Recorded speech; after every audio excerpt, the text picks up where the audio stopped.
Hey, what up guys? How you doing? It is Lasty here. Welcome today to episode number 4 of the FIFA 21 Ultimate Team Road to Glory. Today's episode is powered by my sponsor Elgato. For those of you that don't know, I use Elgato products all over my setup to create my videos every single day.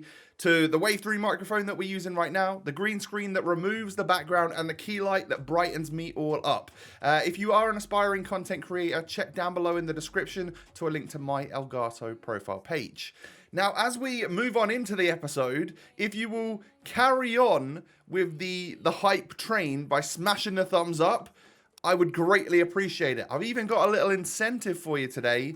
If you can get to 5,000 likes in the first few hours, maybe I'll have another video for you today. Who knows? But anyway, subscribe to the channel as well if you're new around here, and hit the notification bell so you never miss an episode.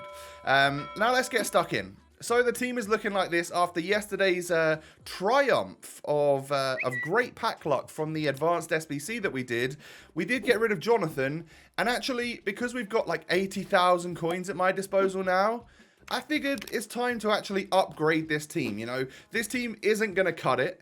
It was a great little starter squad, and I hadn't even had to use it online, but knowing that everybody else was doing the same SBCs as me and doing their rivals placements, there's more coins out there than I was expecting. So I think everyone's team is going to be a little bit better as well. So I had like a little idea of maybe we could do something like this, make use of our Rodrigo and our Dele Alli, and of course try and get Alex Teixeira still in there and stuff. But then like Davinson Sanchez, the centre-back, super expensive. I had a new idea that I would go with this. So this one doesn't include Alex Teixeira, but it does include Rodrigo. It includes Dele Alli and also that Jedson Fernandez that I picked up in yesterday's episode. And actually, I then changed my mind again to get rid of some of the Brazilians on the left-hand side and bring in an Ajax trio, because we've already got Tagliafico, get a 5-star skiller in David Neres, and then also a 5-star skiller in Quincy Promes. And I think this could be really good. So I didn't at this point in time know what I was going to do with the back three, i.e. the goalkeeper and the 2 centre-backs. But we'll get to that in a moment. I pick up a Quincy Promes for like 14k or something, which was pretty good compared to what he was at on the market at the time. Again, I get a cheap David Neres, depending on, I don't know how you pronounce his name correctly. I would imagine it's David.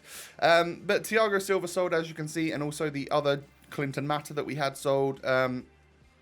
Which means that we're up to 60k even after buying a couple of players. So I knew I had a fair amount of like money at my disposal. I decided out of the 3 Portuguese Premier League right backs that I was going to go with João Cancelo, who's actually the cheapest one.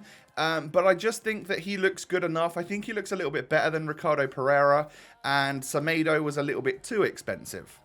So we're going to double our money on the Teixeira that we bought. And what that's going to do is enable funds to buy a centre-back that I did not think I was going to be able to get this early in the game, Diego Carlos. 45,000 coins for what looks to be one of the best centre-backs early game. 77 pace, 80-something defending, 80-something physical. He looks insane. And as you can see there, proof that Teixeira sold for 9.7k. So it was also time to list the other Brazilians that we had in our squad that were worth a little bit more than what we paid for them. Getting 4.1k for Rafinha when we bought him for 2.9. It's all pretty good. And also, like, Mason Greenwood is a player that we haven't got plans for in our squad right now. I would actually quite like to use him this year. And give him a go, but for right now, it's worth selling him on, taking the coins for him, and what that did was free up the coins to buy my final player, which is a Brazilian, for the trio at the back, and it is Neto in goal. So take a look at this. Huge team improvements coming into the RTG for episode number 4, making use of our coins and getting some incredible play. This is a great starter team.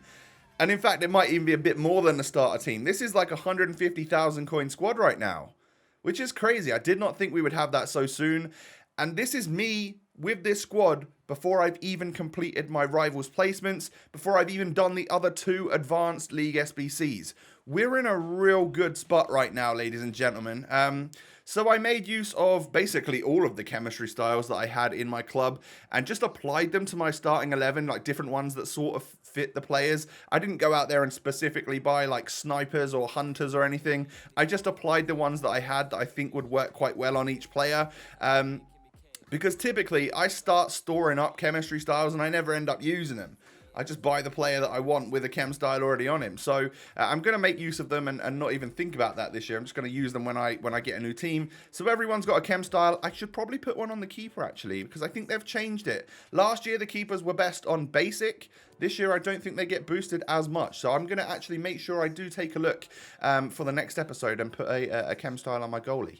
We're going to make our first adjustments to the stadium. We haven't managed to upgrade it or anything yet, but we have unlocked just a couple of things like tifos and seat colors and stuff. So we're going to make it look a little bit more our own. We've gone with like, I think pink or red seats and yeah, like pink seats with white like staircases and stairwells and stuff, and then like a big Mbappe tifo, just basically whatever we had in the club at the time that I thought looked the best. I think we end up going for this one. Yeah, we go for transfer market for a stadium theme. So it's like pink and blue, and then the Mbappe tifo's got like blue and pink and stuff on it as well. So I think it looks quite good. For a starter stadium anyway, and you can see that it obviously takes effect in the background of our squad as well, which is kind of cool. So now you're going to see me for the first time this FIFA starting to look at formations, tactics, and actually do some gameplay. We need to actually get into Division Rivals and get some of those placement matches done, because we do need to grab those coins as soon as we can. I think the longer I leave it, the more difficult it's going to get, simply because I don't think you automatically come up against someone that is also doing a placement match. I think you just come up against a random Division Rivals opponent. The longer I leave that, the better everybody's team's going to be. So I'm going to go with the 4-4-2 to begin with. It was a sturdy formation for me last year. I've seen a couple of people say that it's good this year. And Promes and Rodrigo are going to be my strikers. Notice how I've got Rodrigo, the left-footed player, on the right, and Promes, the right-footed player, on the left. I've also heard that finesse shots are good, so I figure like cutting inside and then whipping a finesse could work nicely. But again, we'll play that by ear and see what's what, you know, as we get into some games. You can also see the fairly generic instructions that I put on my players. The strikers, get in behind, stay forward, you know, make the most of the attacks, get behind those defenders. The midfielders, I have Dele Alli as my slightly more attacking one, where I just leave him unbalanced. And then Jedson Fernandez, I've told to stay back while attacking, and then just like basically stick to your positions and try and play sturdy midfield roles, essentially. And then for the wide players, I think I told them to stay wide, not necessarily stay forward, because they do need to come back and at least offer me a little bit of AI support when I'm trying to defend, but then not to get into the box and stuff like that. I want them to stay out wide, drag the defenders out, leave more gaps in the middle, and then essentially just for my fullbacks to stay back while attacking. Until we know a lot more about this game and what the meta is, that's what I'm going to go with, just a 4-4-2 and see how it works. And I'm really looking forward to trying Promes up front alongside Rodrigo. So here you go. We have no games played on Division Rivals so far, but it is time to head on out onto the FUT pitch and test ourselves out against some proper opponents, not just squad battles. We leave squad battles at 7-0 on my record, and it's time to go into my first Div Rivals game. So I come up against this, and I thought that was fairly unlucky. He's got Firmino, Mahrez, Rashford. I know Aguero's on loan, but that's a really sturdy and solid Premier League squad that I didn't think that I would come up against so far. It's worth way more than mine, that's for sure. I think Rashford alone is worth an awful lot on this game. So yeah, like this guy has either spent FIFA points or done really well. He could have also already done his rivals, got his placement money and spent it on that. So I could just be playing someone that's already played a few games on FIFA 21. But I didn't know what to expect. All I knew that this was probably not going to be an easy game. Just simply because he's already got like a pretty good team, and you know, ours definitely should be able to hold its own, but I was expecting to come up against more of a starter squad with some non-rares and stuff in it, if I'm honest, but that just didn't happen. So you'll see some like extended highlights from this game. I get inside and I actually score my first goal online on FIFA 21 with Rodrigo, and he's actually with his weak foot, but he was just, you know, so close to the goal, so composed that he was obviously able to smash that one home. I get a free kick opportunity here with Promes, but he did move his goalkeeper right towards the end, so that was a pretty easy save for him, which meant that, you know, I can't score my first free kick just yet. I don't think I have anyone in my team that's like particularly amazing at free kicks. Maybe we should think about that when we make some future signings and stuff. But as you can see, I am 1-0 up. And I've had a couple of good opportunities, really. And look at that dummy from Rodrigo there to get through. Goalkeeper's coming out. I'm chipping the goalkeeper. I'm going 2-0 up. What an absolutely perfect start and a really great first half from me. Now, as we push forward towards half-time, is he going to get through? Is he going to score? Oh, I can't believe that one just went wide. If I'm honest, I cannot believe it. Now, at half-time, I've only let my opponent have that one shot. But he's been bossing me on possession. So that's something that I need to mentally note. I need to know that, okay, I'm playing maybe a little bit too quick. I might be making some opportunities, but I'm just being like a bit ruthless with my attack rather than like calculated. I get in the box here with Quincy Promes and I knock it across to Rodrigo, get that third goal, basically off of kickoff in the second half. And we're 3-0 up.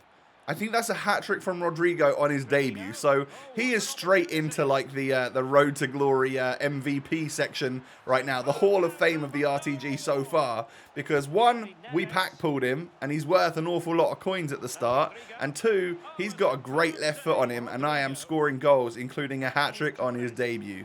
And it looked like if anyone was going to score the next goal in this game, it was going to be me. I even started to do like some skills and rainbow flicks and stuff. But just before the end of the game, he obviously threw quite a lot of players forward, as you can see. He gets through with Bobby Firmino, and Firmino's going to tuck that one away. Unfortunately, I can't keep my clean sheet in this game, but we do get our first victory. It is a 3-1 win. I'm really happy with that, and that means that automatically, I think you get 30,000 coins for your Rivals placements if you lose all 5 games. So we're going to definitely get more than 30k, even if we lose the next 4 games. Now, that's positive, I think. So it says, yeah, nice 3-1 win. I did get annihilated in possession in reality, but I really didn't let him have that many opportunities on goal. Diego Carlos at the back. Oh my God. I feel like I'm cheating by having him. He's incredibly good just from that first game alone. So that was game number 1. I'm going to have time to play just one more in today's episode. We can spread these 5 games over the next couple of days. It's all good. I'll probably, you know, I'll get them recorded and done for you over the weekend. But you'll see them, you know, maybe Sunday night, Monday, that sort of thing. So we end up unlocking another set of tifos. I can't remember which one for, but that was for playing like 10 games of FIFA or something. It was a main stand one, so I think I just apply Mbappe tifo to that as well, because that's the best one I've got right now. And another little objective to say that we got our first Rivals game done. So once we play the next like 3 or 4 Rivals games and get some weekly score as well, we will have completed all of the foundation objectives, which is nice. We'll get all of them done and won't have to even focus on them for the rest of the year. And essentially, that's like the aim, isn't it? Get your foundation objectives done in the first like few days. Focus on that, get it all done, and you're off to a good start. You know, they're there for a reason. So we go into our next game, and once again, I come up against a Prem team with some really good players in it. He's got like a Rodri, he's got Dele Alli, he's got King Kai Havertz, and also Lacazette up front. So once again, didn't know what to expect. I actually hit the bar with a cross. Apparently crossing's quite good this year. I am yet to figure out what type of cross to do. There's different mechanics and techniques. I got to figure that out, and the only way you do that is just by playing multiple games, right? So I nearly get scored on by Havertz, and then I sloppily give the ball away from my goal kick. Diego Carlos saving the day there with some sort of crazy slide tackle to block the shot from going in. So somehow we haven't conceded there. I do get through with Promes here, knock it into Dele Alli. You've got to be scoring that one, Dele. A little bit disappointed, I'm not going to lie. But look at this from Cancelo. Lovely ball into Rodrigo. Rodrigo to Promes. Great run by the Spaniard. He gets it through to him. And I am just going to open up my body and hit that finesse shot wide past the goalkeeper into the back of the net. And it is the 4th goal in 2 games for this Leeds United striker. Promes then knocks it over to what I hoped was Dele Alli. And I end up getting a free opportunity. And I stuff it wide. Oh, mate, I was gutted. Absolutely gutted. But we're working our way towards the 2nd goal right here. Neres just trying out some silky dribbling and stuff. Knocking it into Ali. Back to Jedson. Into Promes. I get really lucky and somehow I might have nutmegged that defender there with Promes. Because somehow I end up still having the ball. And I just finesse it into the roof of the net. And we are 2-0 up. Things are looking good. Oh, wait. Larsy's given away a penalty. Oh, Jesus. What are you doing, Tom? Come on, mate. Wake up. Yeah, I gave away a penalty. I went for the tackle. I saved the penalty, though. I save it. But it falls straight back to him because I got literally my little toe on the end of it, I think. And it just literally planted him up. I essentially assisted him for the rebound for the goal. So 2-1 to me at half-time. Once again, not as much possession as my opponent. I really need to try and work on keeping hold of the ball. Get a nice opportunity there with Rodrigo. I've got to be finishing that. I really have to be finishing that. I need to stop trying to chip the goalkeeper when I think I can just get through and take a proper strike. How I've defended that opportunity right there, I have no idea. But he didn't score at the back post with Dele Alli or whoever it was. But then look at that. I like this player. I like him a lot. 3-1, Rodrigo with the crazy left foot finesse shot, loads of power. That's how the game's going to end. We get another 3-1 victory, which is super positive, which means that we can, at the worst, get 2 wins and 3 losses from our rivals' placements. And that is if we have a horrendous next 3 games. Of which you'll probably see tomorrow or the next day or something. I need to also work on the other advanced SBCs. I want to bring that coin balance of ours back up again and be able to improve the team even further. I'd love to get someone else over Ferran Torres on the right wing spot. And I just don't know. Like, I could go for... kind of need a Spaniard to link to the lead striker that I've got. But I could get Adama Traore if I have a little bit more coins, but I don't know how good he is on this game. His shooting and passing stats look a little bit rubbish, but he could be strong and quick, so it might work.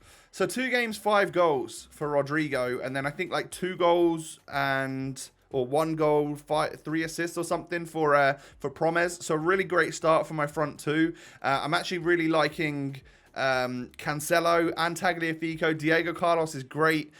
Dele Alli in the midfield and Jedson are both actually pretty solid as well. So I'm liking this team so far. What do you think of my new squad? Let me know down below. How does it compare to yours? I want to know, like, you know, who's your best player in your team right now. Once you've done that, hit me with a thumbs up because, like I said, if you can get to 5,000 likes real quick, I might have another episode for you later on tonight. And, of course, subscribe to the channel if you're new. Click the notification bell. Don't miss an episode. Follow me on Twitter and Instagram. The links are down below. Have a lovely day, everyone. Take it easy. Stay safe and healthy. And I will catch you tomorrow. Peace.